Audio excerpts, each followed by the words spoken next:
Wassalatu wassalamu ala man la nabiyya ba'di Sayyidina Muhammadin wa alihi wa sahbihi amma ba'd. Faqad qala Allah Ta'ala fil Qur'anil Karim wa huwa asdaqul qailin. Laqad ja'akum rasulun min anfusikum Azizun alaihi ma anittum harisun alaikum bil mu'minina raufur rahim. Fa in tawallaw faqul hasbiyallahu la ilaha illa hu alaihi tawakkaltu wa huwa rabbul arsyil azim. Shadaqallahul azim. Wa ballagha rasuluhun nabiyyul habibul karim. Wa nahnu ala dhalika minasyahidina wasyakirin walhamdulillahi rabbil alamin. Para jamaah, bapak-bapak, ibu-ibu, saudara-saudara, anak-anakku sekalian, yang mudah-mudahan rahmat Allah tercurah kepada kita, khususnya para tokoh, para pembina umat, para guru yang banyak sekali hadir di majlis yang penuh kebahagiaan ini.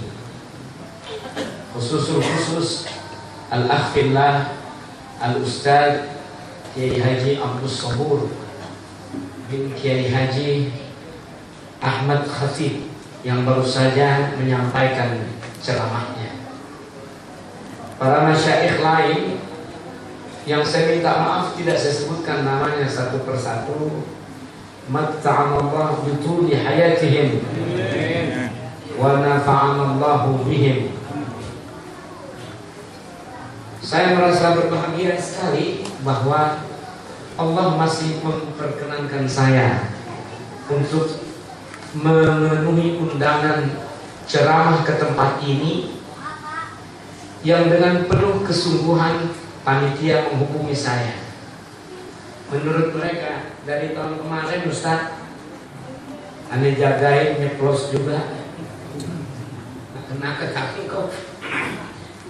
Gini hari baru dapat, tetapi itu pun diselingi dengan acara yang saya tidak duga-duga, yang bila saya tinggalkan rasanya akan timbul sesuatu yang memberatkan saya. Tadi saya ceramah dulu pada haul Allah yarhamu Kiai Haji Masnin Abdul Rahman, salah seorang yang sejak saya masih kecil mengaji, beliau sudah hadir di majelis itu sampai beliau wafat, tidak meninggalkan kalangan, menjadi orang khair. Duitnya dia pakai buat agama, akhlaknya dia pakai buat nyebarin agama, ilmunya dia pakai buat ngajar.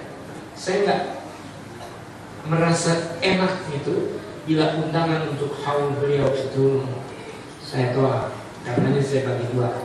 Untung saya ada Al-Akh Fillah, kawan saya Ustaz Sobur, yang mengisi dengan ceramah yang alhamdulillah dari jauh saya dengar, masya Allah, ini bukan petasan bantingan, kedengaran benar, bersemangat dan manfaat bagi umat insya Allah. Berbeda dengan yang kita lihat sehari-hari di kampung kita.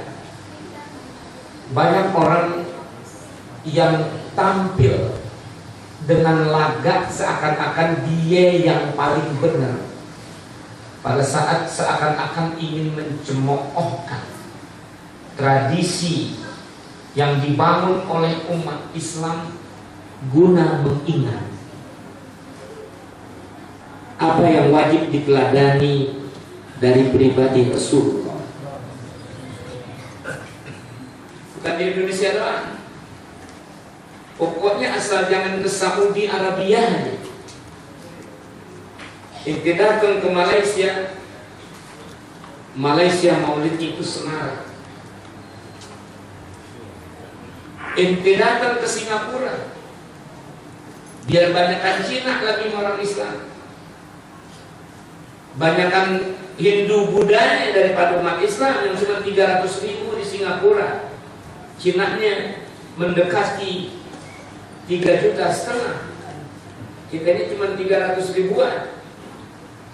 Tapi Masya Allah, yang disebut qasidah, yang disebut maulid dima, itu dibaca dengan semarak di berbagai majlis. Di Mesir bikin maulid, di Irak bikin maulid. Satu yang nggak mau bikin maulid, Saudi Arabia. Tapi sungguh dia kagak bikin ke maulid. Orang yang hafal kitab Barzanji masih banyak di Saudi.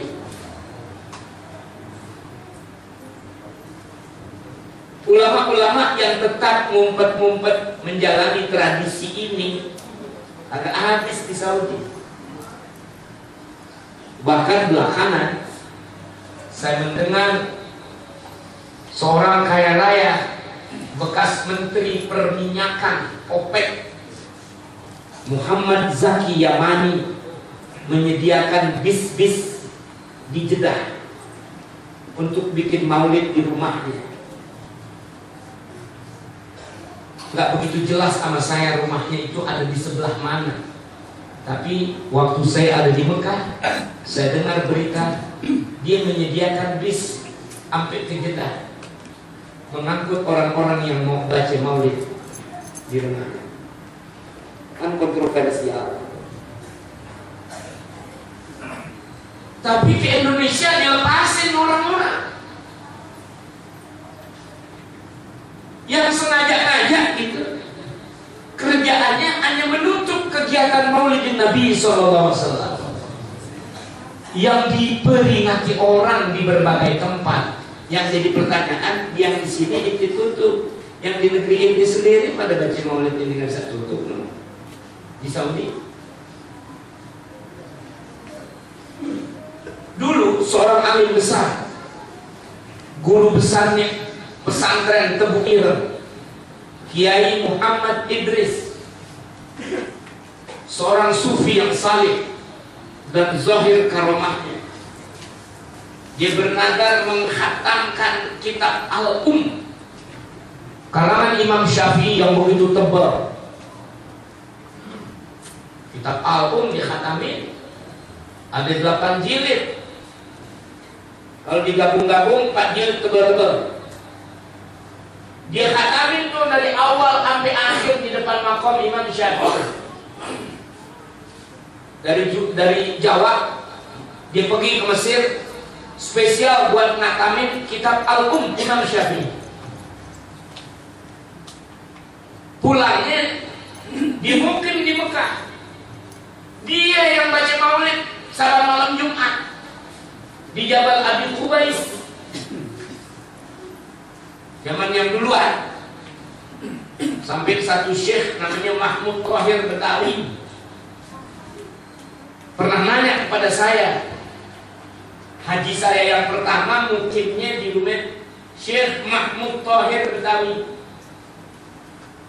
Disebut Betawi karena kongkongnya pernah tinggal di Kenapa. Thohir Betawi, emaknya orang Sunda dari Cianjur. Dianya kelirnya kayak Arab, kelamaan di sono.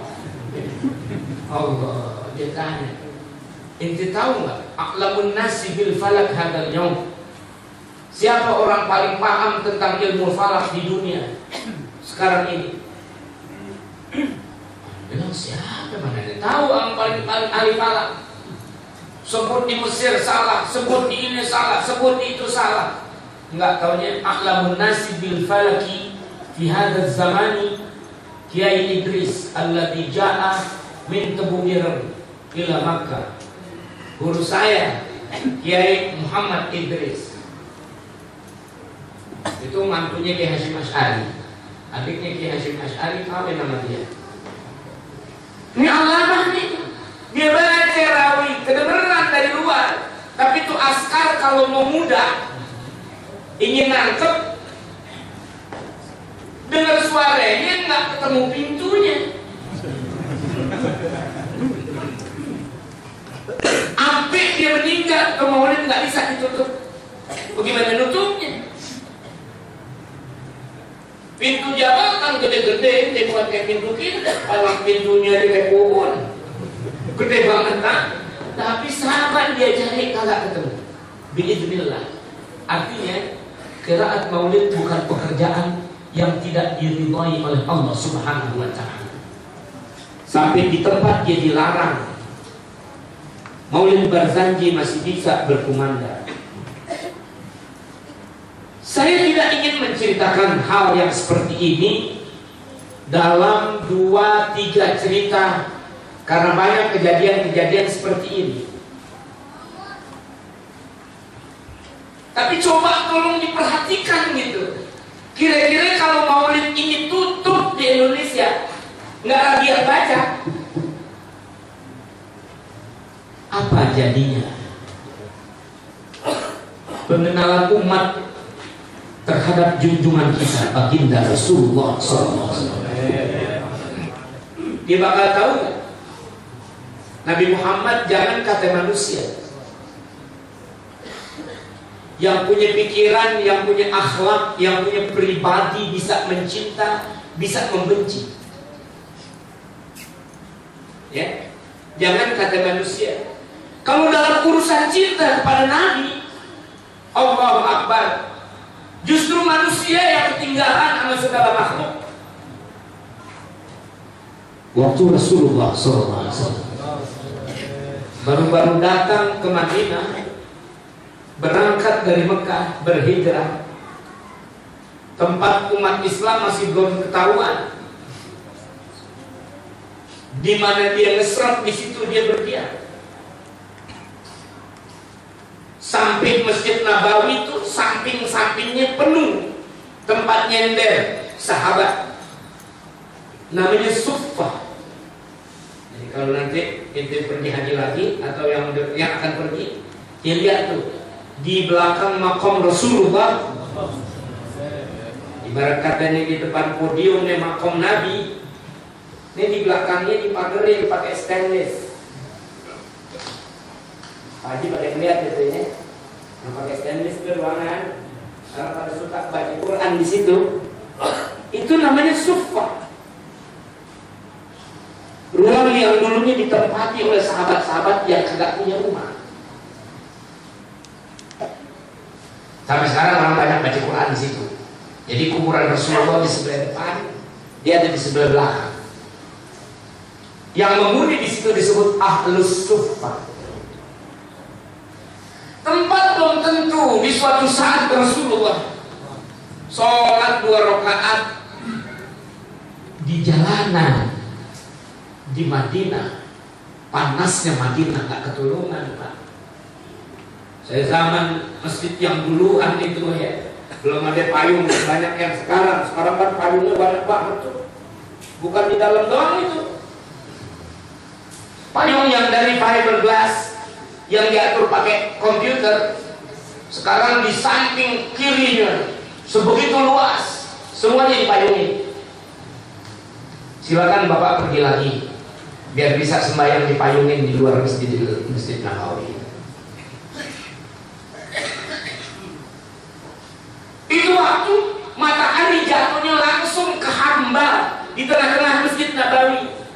Lagi panas kita liwat, itu di hamba. Ningkring kaki kita, saking panasnya. Nggak kuat. Bagaimana pasirnya? Itu hamba. Rasulullah sholat di jalanan panas terik. Ya Allah, awan kan nggak pernah ngaji ya.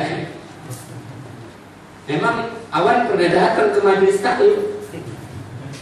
Kali ke majelis taklimnya Ustaz Sobur. Awan datang mau ngaji. Awan yang tak pernah belajar, awan yang tak pernah mengerti. Ketika Rasulullah sholat di tengah teriknya matahari, turun dari ketinggian ke bawah mendekat, memayungi Rasulullah. Ya Rasulullah, jangan badan Tuhan merana terbakar panasnya terik matahari. Kalau dia bisa ngomong, dia ngomong dulu. Dipayungin Nabi. Kalau sekadar ucapan saya ketinggalan. Awan datang. Itu kan benda, Pak. Dia nggak bernyawa, nggak ada pikirannya. Tapi gerak cintanya membuat dia turun ke bawah, melindungi Rasul dari panasnya matahari. Itu yang barusan saya sebutin, awan. Batang korma, kita cuma sama juga nih. Kalau kita kata makhluk yang kagak ada nyawanya, nggak ada akal pikirannya. Waktu disingkirkan oleh sahabat, ditaruh di pojokan masjid karena Rasulullah, dibuatkan mimbar yang baru. Aduhai Rasulullah, betapa mulia pribadimu, kau selamatkan orang bukan hanya di dunia, tapi terus hingga akhir.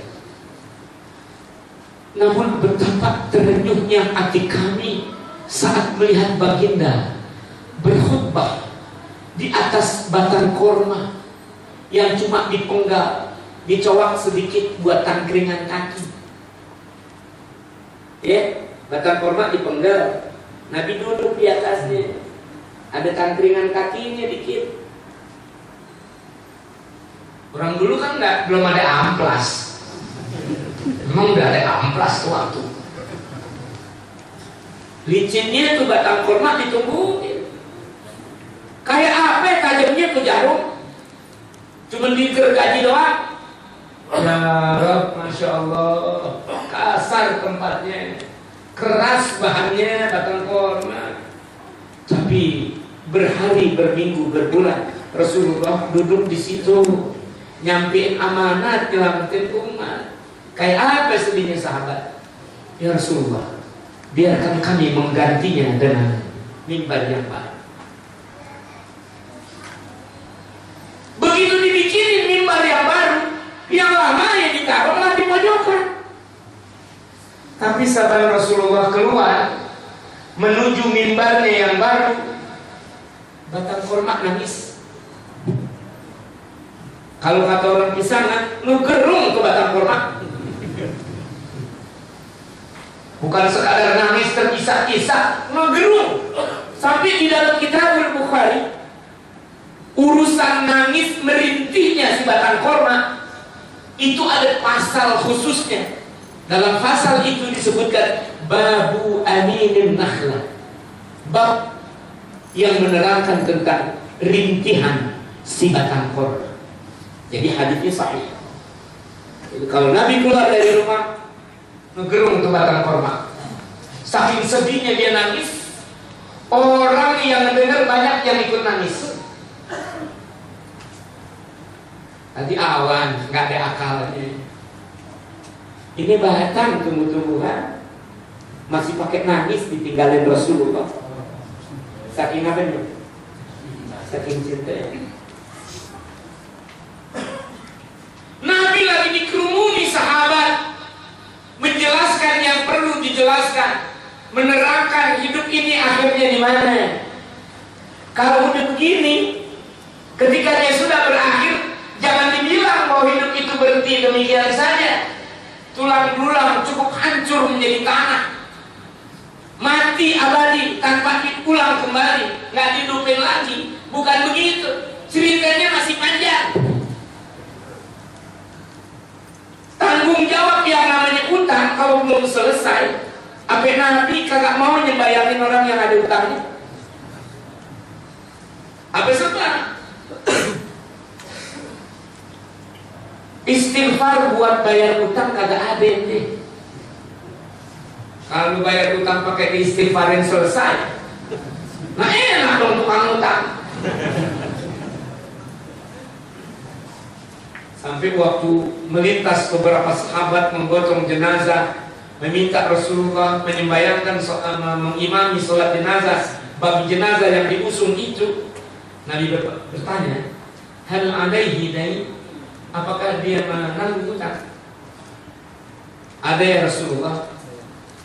Kalau dia menanggung hutang, apakah sudah terbayar? Dia tidak bayar ya Rasulullah, tapi keluarganya yang bayar. Idan usolli alaihi, Kalau masih ada yang bayarin, aku sholatin. Yang kedua, lewat lagi, nggak punya keluarga yang bayarin, tapi ada tetangga yang dibayarin, aku sholatin. Yang ketiga, main sialan rumahnya dia, nggak ada yang nolongin, Nabi nggak sholatin. Kontradiksi yang serba mustahil. Doa Nabi mustahil ditolak, doa hutang mustahil dihapusin. Dua yang mustahil, yang bila dia berantem kontradiksi, terciptalah suatu kemustahilan. Nabi tidak mendoakan sesuatu yang mustahil. Oleh sebab itu Nabi bilang, idan sallu alaih wa la tusalli alaih. Kalau begitu kalian saja yang sholatin, aku nggak mau sholatin. Sebab kalau doa kamu diterima boleh, kata pun boleh. Wah, amal doaku mesti diterima. Masa orang belum bayar hutang kudu dibebasin sama doa aku? Nabi nggak doa. Artinya tuh hidup kagak sekadar buat senang-senang di sini doang. Jangan merasa tanggung jawab kita habis ini, nggak begitu. Itu dijelaskan oleh Rasulullah Sallallahu Alaihi Wasallam. Ini nyelamatin dunia akhirat, masa duduknya di tempat begini, ya Allah. Tadi udah diganti. Sekarang lagi Nabi dikerubungi sahabat menjelaskan apa yang perlu dijelaskan kembali. Tahu-tahu datang kontak dari jauh, lari kenceng banget. Nggak biasanya kontak, berlari sendirian tanpa sebab. Begitu kencangnya unta itu berlari, sampai sahabat banyak yang minggir takut ketabrak, ya, takut terjatuh. Minggir beberapa sahabat, dia mau ngapain unta? Namun ketika berada di hadapan Rasulullah, tiba-tiba unta itu merunduk sampai di depan Nabi. Merunduklah unta itu, menciumi kaki Rasulullah. Sahabat usabda, kirain mau ngapain? Jauh-jauh lari kenceng banget. Cuman sekadar untuk menghormati Nabi, bertakzim kepada Rasulullah, hanya untuk merunduk dan menjilati kakinya. Sampai nanya sahabat, ya Rasulullah, idza kana hadza hayawanun la yaqilu yasjudu laka, afala tasjudu laka? Ya Rasulullah, kalau hewan yang kagak punya akal pikiran sampai mau sujud kepada engkau, apakah tidak menjadi pantas bila kami juga sebagai manusia yang punya akal pikiran bersujud kepada engkau? Coba kalau sahabatnya nanya sama kita, onta aja yang nggak punya akal masih hormat, dan Nabi pakai main sujud, ya? Yang ditanya bukannya Nabi, kita tidak ansongin kaki kita, ngelucium kaki itu. Tapi Rasulullah, masya Allah, menjawab dengan suatu jawaban pendidikan soal keimanan. La yanbaghi lil bashar an yasjuda lil bashar. Tidak siogianya manusia bersujud kepada manusia. Udah berapa itu Pak? Saya contohin. Awan, pokoknya kayu, hewan. Makanya sangat menyedihkan kalau anak Jakarta yang terkenal dengan bakatnya maulid. Kalau kita ambil contoh namanya si Mamat ya, jauh-jauh. Nama paling oke itu Mamat. Yang namanya Mamat kebetulan pahalanya lebihan nih. Ya. Yang dengar ini ceramah namanya Mamat lebihan pahalanya. Habis kita pakai jadi contoh. Aneh, heran banget ngeliat inti. Di mana majelis maulid inti udah pasti ada. Aneh pergi ke Bogor ada inti. Al-Hawi inti satu depan. Gitu nggak? Kuitang sudah. Aneh lihat inti paling berminyak inti. Pendek kata, bila ada majlis maulid, maka Mamat tampil dengan terampil di majlis itu. Dikata terampil lantaran dari rumah juga ada bawa plastik tuh. Canda dia. Ya Rabbana ya Azim. Aneh heran ame ente asal ada majlis ada ente. Apa sih yang menyebabkan ente begitu khusyuk ame majlis maulid? Maklum Ustaz, ada cinta sama Nabi. Oh, ya apa? Benar saya katakan kalau soal cinta sih jangan kata manusia. Makhluk yang gak ada akal pikirannya masih cinta. Cuman si Mamat sayangnya begini, giliran ditanya dalilnya, Mat, ente kata ente cinta sama Nabi? Iya loh. Dalilnya apa tuh Mat? Nih tangan aneh, gua nasi kebuli. Ini tangan.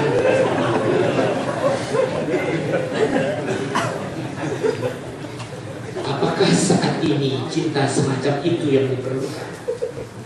Syiar maulid ditandai dengan syiar yang begitu sederhana. Tangannya buat nasi kebuli. Bagus orang sekarang pada makan nasi kebuli. Kalau yang dulu-duluan ente, orang cuma bikin bubur merah bubur putih. Ente mau kata tangan ente bawa apaan?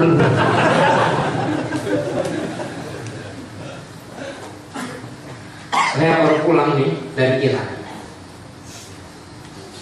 Semangat revolusi yang masih terbakar, berkobar-kobar ya.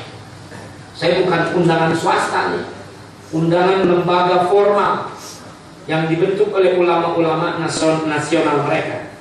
Di sana pangkat ulama lebih tinggi dari pangkat pejabat.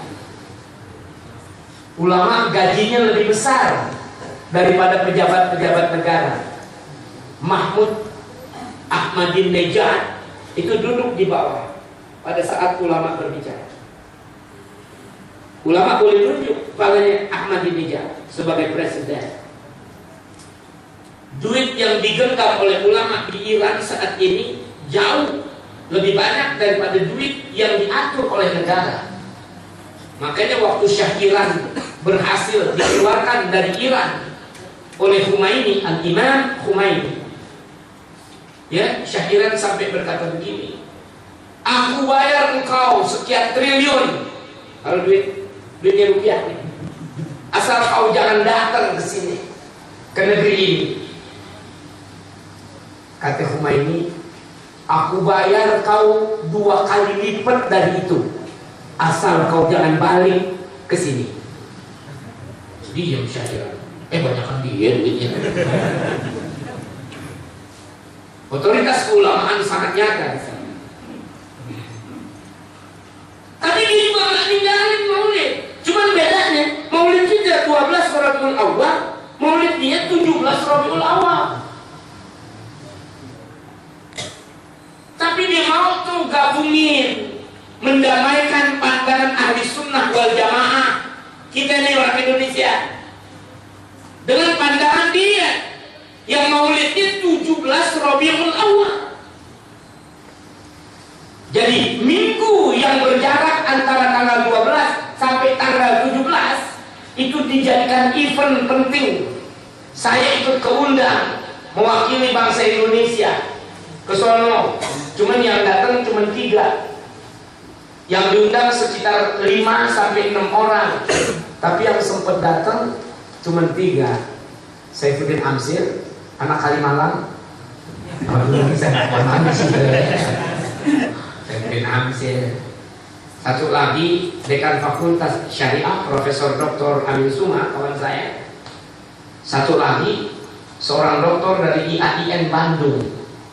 Itu lebih junior dari saya, umurnya baru 40-an. Kita cuma bertiga-tigaan. Di tengah-tengah ulama internasional yang dari Mesir, yang dari Yordan, yang dari Irak, macam-macam negara. 150-an lebih ulama yang datang ke sana. Yang laki, yang perempuan. Pemikir-pemikir yang berkelas, menyampaikan amanahnya. Itu guna mentakzimkan Rasulullah.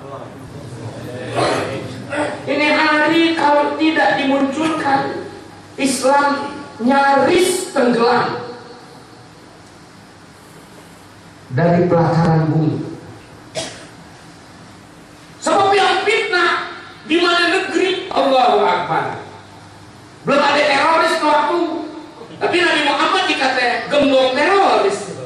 orang Denmark.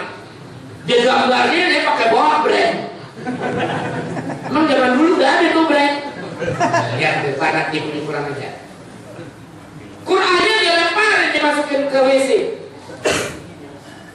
Dengan cara apa kaum muslimin bisa memunculkan nama ini sehingga menjadi gegap gempita? Orang-orang Iran itu berpikiran cemerlang pada saat event Maulid Nabi, dia jadiin seminar, dijadiin muktamar yang berisi seminar tentang pendekatan antar umat Islam. Jangan pada berantem.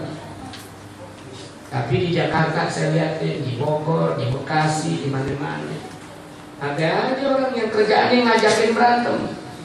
Lu bikin maulid, musuh gue tahu makanan lo nasi kotor, nasi kebuli dikata nasi kotor. Memang dia nggak bisa bikin nasi kebuli, ongkosnya kemahalan. Dia maunya orang suruh makan nasi bersih, nggak ada papenya, nasi doang sama garam. Dikatain di daerah Pondok Gede orang pada makan nasi kebuli. Padahal di negeri Arab dia makanannya begitu juga. Tapi di sini lantaran maulid dikatain, gue nggak demen nasi kotor, bukan itu. Jadi terjadi sesuatu yang kontradiktif. Di sini seperti ada orang yang sengaja mengudak-udak di berbagai negeri di dunia Islam, sengaja orang merayakan ini untuk mengingatkan kita kembali kepada hadrat Rasulullah Sallallahu Alaihi Wasallam. Saya ingin, kalau bahasa kita kan bukan kayak bahasa orang Iran. Kalau orang Iran khutbah Jumatnya juga jamaah pakai ontrek, berdiri, kayak orang demo. Goyang Jumat kelamaan, mulai pukul 12 pergi pukul 3.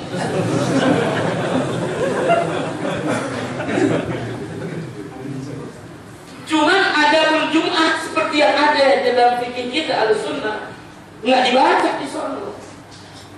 Dia kalau khatibnya lagi bicara menggebu-gebu, bangun 45 orang, bangun lagi 100 orang. Allahu Akbar, Allahu Akbar, Allahumma sholli. Dia laknat Yahudi, dia laknat Israel. Jumatnya begitu. Soalnya di sana Jumat nggak boleh banyak. Kalau di sini ada istilah tahajud, di sana lebih ketat dari tahajud. Sampai bikin masjid aja dalam satu kecamatan hanya boleh satu yang dipakai Jumat. Jadi nggak main-main. Suara mesti jadi satu. Di dalam mazhab Imam Abu Hanifah, urusan begini hampir mirip sama orang Syiah. Masjid yang diperkenankan berjumat harus ditentukan oleh pemerintah, nggak boleh banyak-banyak. Jamaah yang saya cintai, jadi Maulid Nabi yang digalang oleh dunia Islam saat ini, yang di berbagai tempat dimentahkan orang dengan suatu cara, itu menimbulkan pertanyaan, kok ente gemes banget sih? Kerjaan ente cuma segitu-gitunya. Kalau niatan ente baik terhadap Islam, ente ngajarin tuh orang biar pada pinter baca Quran, biar dia ngerti tafsir Quran, dia banyak hafal hadis Rasulullah. Ajarin dia dagang, jangan hidupnya seumur-umur diperintah Cina melulu. Semakin pintar, semakin berbakat jadi budaknya orang Cina. Kalau ini benar-benar cintanya Islam, coba tuh semangat itu dialihkan. Orang mau mulai dipelekar budak-budak. Ntar kalau orang semuanya udah gak ingat kepada Rasulullah, hilanglah ingatan mereka terhadap ajaran Rasulullah. Siapa yang bertanggung jawab untuk mengembalikan? Saya ngeri Pak kalau bicara begini. Makanya teman-teman yang kagak begitu redok main maulid, mendingan itu istighfar banyak-banyak. Kalau ente punya duit banyak, diupah untuk hal seperti itu, ente alihkan kepada yang lain. Sedekahin ke fuqara wal masakin, itu akan banyak. Di Indonesia ini tangan-tangan yang masih perlu diberikan hadiah dan sedekah. Apakah maulid itu satu kesalahan. Saya ingin membawakan contoh, bagaimana seorang yang mencintai Rasulullah mengekspresikan rasa kecintaannya lewat berbagai lantunan qasidah. Yang saya dengar tadi sebelum saya datang, ini acara bakal ditutup pukul 10. Tapi saya rugi loh, datangnya belakangan. Ya, lewat dikit nyamak deh. Bayarannya juga nggak ditambahin juga, nggak minta ditambahin maksudnya. Ya, asal didoain aja biar sehat dan dulu saya manfaat. Ya, kita kaca ya Allah hal yang begitu mengekspresikan kecintaan kepada Rasulullah dari seseorang. Dia bilang begini, apa yang ngaco, apa kagak nih, tuh kan ya, tanggapan orang terhadap luapan rasa kepada baginda Rasulullah. Ya barkasyani ijal zalami balligh salami ila Muhammad. Bacaan emak-emak nih. Kalau bapak-bapak sih bacanya bukan begini lagunya. Nah emak-emak dan nenek bisa, tapi saya bacain. Ya barkasyani ijal zalami balligh salami ila Muhammad. Nabi Syama lahu alama haitsul ghamama tuzillu Ahmad. Haitsul ghamama tuzillu Ahmad. Bisa nggak ngulangin? Ulangin dikit, biar segera dikit. Ya barkasyani ijal zalami balligh salami ila Muhammad. Nabi Syama lahu alama haitsul ghamama tuzillu Ahmad. Haitsul ghamama tuzillu Ahmad. نشأ نزور إلى خصور نسعد في نور نبي محمد.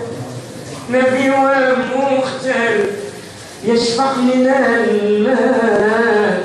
يا بخت من زاركم به محمد. يا بخت من زاركم قبة محمد. يا برقشاني ijal zalami balligh salami ila Muhammad. Nabi Syama lahu alama haitsul ghamama tuzillu Ahmad. Haitsul ghamama tuzillu Ahmad. Hai kilat yang memancar di negeri Syam. Kilat dipanggil itu keluarga kita. Bagaimana abadnya nih orang? Segala kilat pakai dipanggil. Kirain manggilnya mau ngapain gitu ya? Dipanggil tuh kilat. Wahai kilat yang memancarkan sinar di negeri Syam, sampaikan salam. Saking apa? Aku nggak punya ongkos ngongkosin siapa? Aku tak punya kuda, saya patut aku berkuda di negeriku ini. Kilat belum minum sampai salah kepada baginda yang bernama Muhammad. Di tempat ia bersinggah sana dalam makomnya di negeri Madinah. Nabi Syama lahu alama. Nabi yang bulu-bulu kecil melingkar pada tanda khatamun nubuwah di balik pundaknya. Itu sama tuh bulu alus tuh. Emang tanda khatamun nubuwah, tanda penutup kenabian yang Allah berikan pada diri Rasulullah berupa bulatan berwarna kuning keemasan, dilingkari bulu-bulu halus berwarna emas. Bukan kayak waktu saya masih kecil ngaji, guru ngaji kalau lagi ceritain Nabi katanya Nabi ada stempelnya di pundak, tompel dong, daun dong. Warnanya kuning emas, dilingkari bulu-bulu berwarna emas. Saya jadi tertarik nih mengungkap ini saja. Dan yang lain untuk nutup dan cerita maulid, biar ujungnya ada bungkusannya, begitu.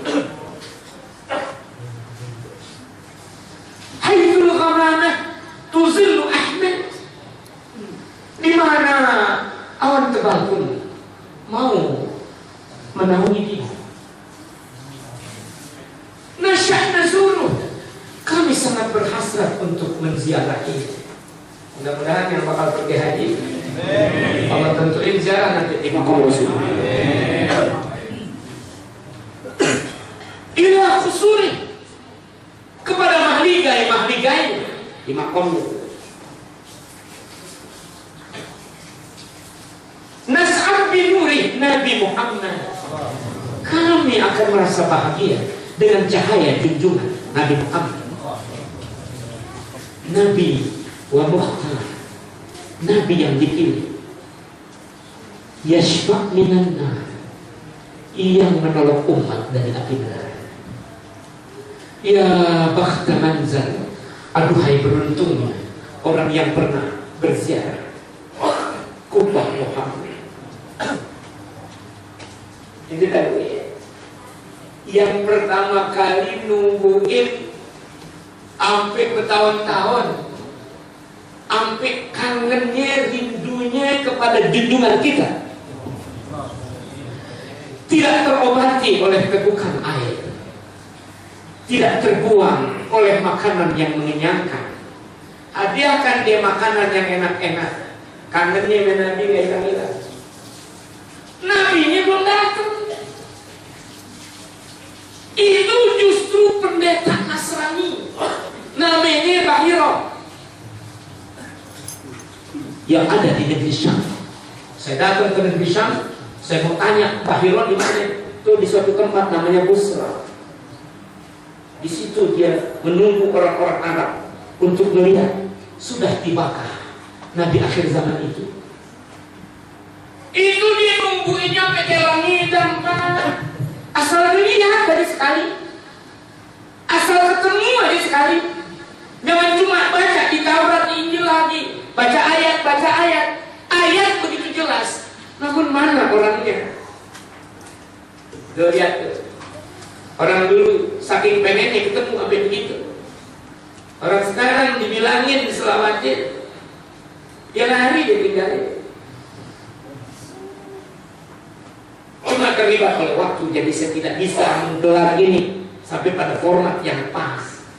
Bagaimana umat Islam yang tadinya udah jatuh, amburadul, bangkit lagi, gagah lagi gara-gara peringatan Maulid. Jadi perkenankan saya sampai sedikit lagi 10:30 saya tutupnya. Ya. Bukan itu doang yang capek, ada lebih-lebihan lagi. Cuman karena kita sama-sama sedang mencari pahala. Saya katakan kepada saudara, ini pendeta orang alim, orang soleh, sampai nangis-nangis, matanya bengkak pengen ketemu. Sifatnya tertera, sahabatnya disebutkan, perilakunya sangatlah jelas dituangkan dalam the Bible, dalam Taurat dan Injil. Sampai ketika dia baca di dalam kitab suci mereka itu bahwa calon nabi itu bakal melintas di kota Syam. Dia kumpulin yang mana datang dari Mekah, dia jamu dengan makanan mewah di dalam rumah sucinya, yaitu suatu gereja tempat mereka beribadah. Orang Mekah datang menyediakan tuan-tuan untuk datang pada suatu perjamuan. Kami berharap jangan undangan ini diabaikan. Ya Allah, semua orang Mekah, saudagar-saudagar terhormat, datang memenuhi undangan. Tapi waktu udah penuh tuh gereja, semua orang Arab pada datang, disediain makan, dia pada makan, ngeliatin tampangnya satu-satu. Malah dia yang tampangnya cocok dengan Nabi.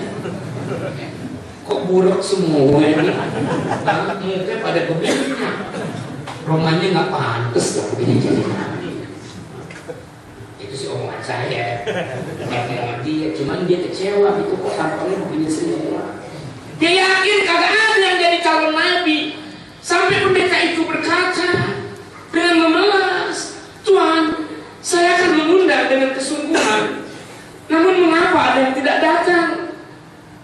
Siapa gerangan yang tak berkeinginan untuk berkunjung pada pesta yang kami gelar, pada walimah kemuliaan yang kami persembahkan?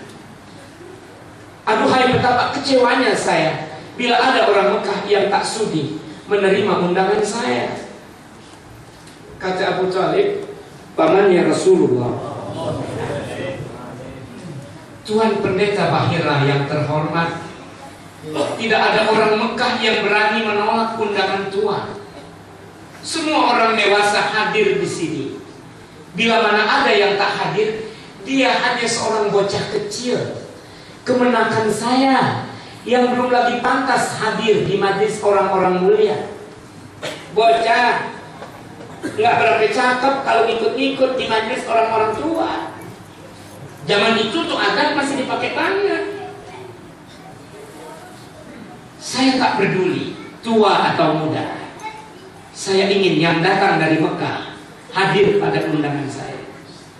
Saya siapkan dia menunggu onta-onta yang ditambatkan di sebelah sana. Panggil anak muda itu. Abu Talib yang bawa, dituntun dari jauh, diangkat dari tempat ngomongin ke onta. Ya. Belum ngomong, belum dicium bau keringetnya, masih jauh. Tapi nurnya udah ditangkap oleh mata hati Pendeta Bahira. Nangis Bahira. Coba lihat. Dia bersyukur kepada Allah Subhanahu wa Ta'ala. Nabinya masih jauh, air mata udah deres mengalir. Wallahi hadza huwa nabi. Demi Allah, inilah sang nabi. Itu pada pandangan pertama. Tapi apa yang meyakini dia? Nah, ini yang tadi baiknya kita baca. Haithul ghamamah uzul rahmat. Yang pertama kali orang melihat Nabi dinaungi awan, itu Pendeta Bahira. Umur Nabi masih 12 tahun. Mujizatnya belum keluar, irhasnya udah kelihatan.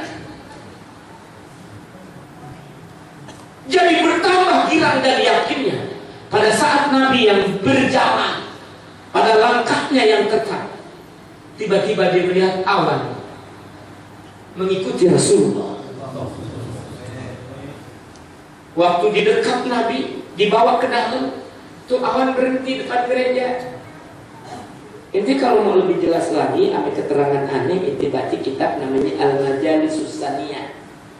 Syarahnya kitab Al-Arba'in An-Nawawiyah. Yang paling populer itu di pesantren-pesantren.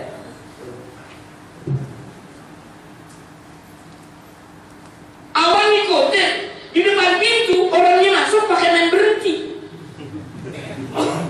Berarti memang semata-mata memuliakan calon Nabi ini. Nah, dia peluk, dia buka bajunya, dia lihat Nabi Syamah lahu alama.